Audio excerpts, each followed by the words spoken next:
Welcome to my channel গণিত গুরু সুমন। আজ আমরা দশম শ্রেণীর গণিতে কোষে দেখি 12 গোলক অধ্যায়ের 16 দাগের অঙ্কগুলো করে দেখব। দেখো তোমরা তাহলে 16 এক একটা কি বলেছে দেখো। একটি নিরেট অর্ধগোলকের আয়তন এবং সমগ্র তলের ক্ষেত্রফলের সাংখ্যমান সমান। তাহলে নিরেট অর্ধগোলকের আয়তনটা কি হবে? নিরেট অর্ধগোলকের আয়তন সমান কি হয়ে যাচ্ছে? 2/3 পাই আর কিউব ঘন একক। আর সমগ্র তলের ক্ষেত্রফলটা কি হয়ে যাচ্ছে? সমগ্র তলের ক্ষেত্রফল 3 পাই আর স্কয়ার বর্গ একক। বলেছে এদের সাংখ্যমান হচ্ছে সমান, তাহলে কি হয়ে যাবে? 2/3 পাই আর কিউব সমান হচ্ছে 3 পাই আর স্কয়ার।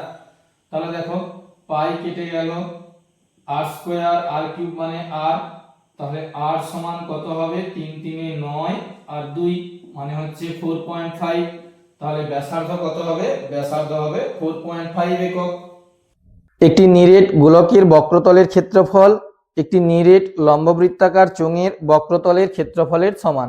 তাহলে নিরেট গোলকের বক্রতলের ক্ষেত্রফল কি হবে? তাহলে বক্রতলের ক্ষেত্রফল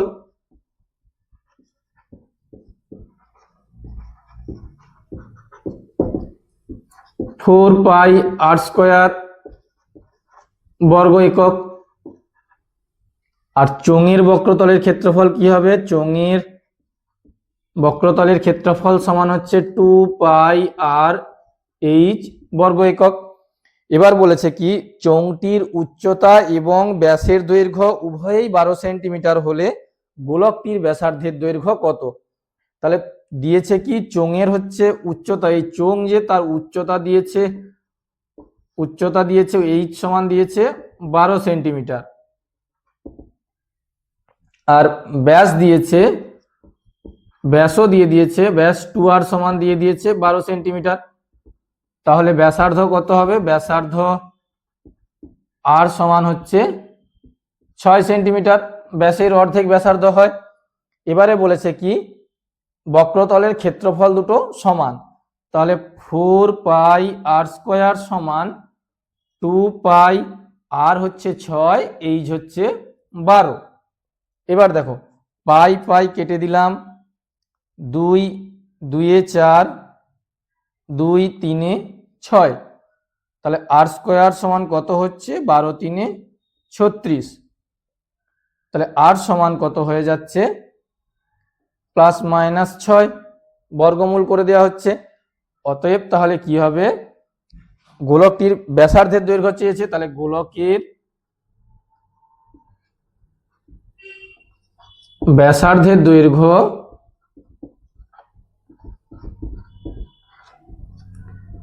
6 সেন্টিমিটার।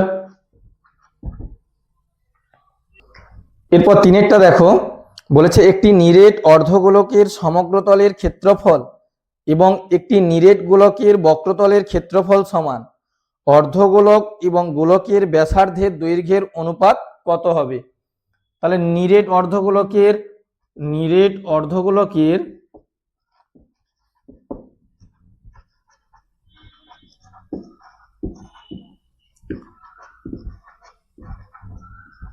সমগ্র তলের ক্ষেত্রফল সমান হচ্ছে 3 পাই আর স্কয়ার বর্গ একক।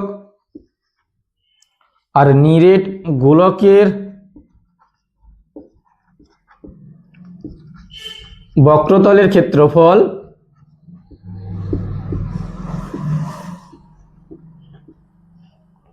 সমান হচ্ছে 4 পাই আর স্কয়ার বর্গ একক।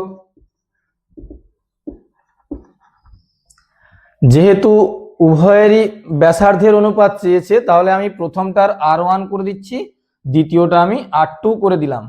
এবার বলেছে কি অর্ধগোলক এবং গোলকের ব্যাসার্ধের দৈর্ঘ্যের অনুপাত কত হবে? তাহলে অনুপাত কত হবে তোমার? এবার চেয়েছে কি তোমার ব্যাসার্ধের দৈর্ঘ্যের অনুপাত চেয়েছে, তাহলে 3 পাই r1 স্কয়ার সমান 4 পাই r2 স্কয়ার। তাহলে r1 বাই r2 এদের যদি হোল স্কয়ার করা হয় কত হয়ে যাচ্ছে? 4 পাই বাই 3 পাই, তাহলে পাই পাই কেটে গেল, তাহলে R1/R2 সমান হচ্ছে 2/√3। অতএব ব্যাসার্ধের দৈর্ঘ্যের অনুপাত কত? R1:R2 সমান হচ্ছে 2:√3। চারেরটা দেখো, এবারে বলেছে একটি নিরেট গোলকের বক্রতলের ক্ষেত্রফল সমান S, আয়তন সমান V, চেয়েছে S³/V²। তাহলে গোলকের বক্রতলের ক্ষেত্রফল S সমান কি হয়ে যাচ্ছে? 4πr²। দিয়েছে আয়তন V সমান তাহলে কি হয়ে যাবে? 4/3πr³। এবার চেয়েছে তোমার S³/V²। তাহলে আমি এখানে বসাচ্ছি, দেখো 4πr² তার হোল কিউব বাই 4/3πr³ তার হোল স্কোয়ার সমান তাহলে কি হয়ে যাচ্ছে? 4 4 16 4 64 π³ বাই 4 4 16 বাই 3 3 9 π²r⁶। দেখো এবারে r⁶ কেটে গেল, π² π³ থেকে একটা পাই থাকছে, 16 4 64, তাহলে ফলাফলটা কত হচ্ছে? 36 পাই।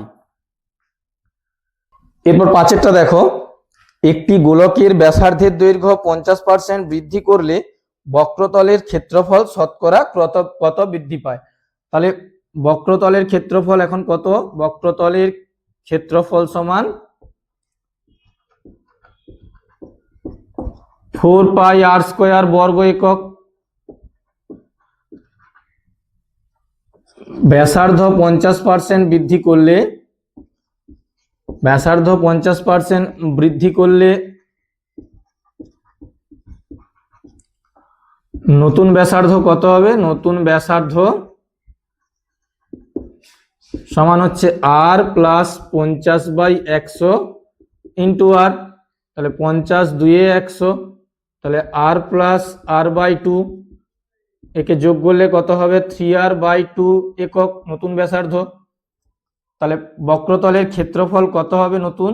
নতুন ক্ষেত্রফল সমান হচ্ছে 4π, ব্যাসার্ধটা পরিবর্তন হয়েছে, 3r/2 তার হোল স্কোয়ার সমান হচ্ছে 4π9r²/4। তাহলে 4 4 কেটে গেল, সমান হচ্ছে 9πr² বর্গ একক। ছিল 4πr², সেখান থেকে হয়েছে 9πr²। তাহলে ক্ষেত্রফল বৃদ্ধি কতটা হয়েছে? ক্ষেত্রফল বৃদ্ধি হয়েছে 9πr² মাইনাস 4πr² সমান হচ্ছে 5πr² বর্গ একক। এবার শতকরা বৃদ্ধি চেয়েছে, তাহলে শতকরা বৃদ্ধি 5πr² ইন্টু 100, যেহেতু শতকরা বলেছে তাহলে πr² কাটলো, 4 25 100, 25 5 125 বর্গ একক। তাহলে শতকরা কত বৃদ্ধি পেয়েছে? 125 একক বর্গ একক বৃদ্ধি পেয়েছে। তো আজ এই পর্যন্তই। ভিডিওটি যদি ভালো লেগে থাকে অবশ্যই লাইক শেয়ার অবশ্যই করে দিও, এবং নতুনরা যারা এই প্রথম ভিডিওটি দেখছো তারা অবশ্যই চ্যানেলটিকে সাবস্ক্রাইব করে দিও। Thank you.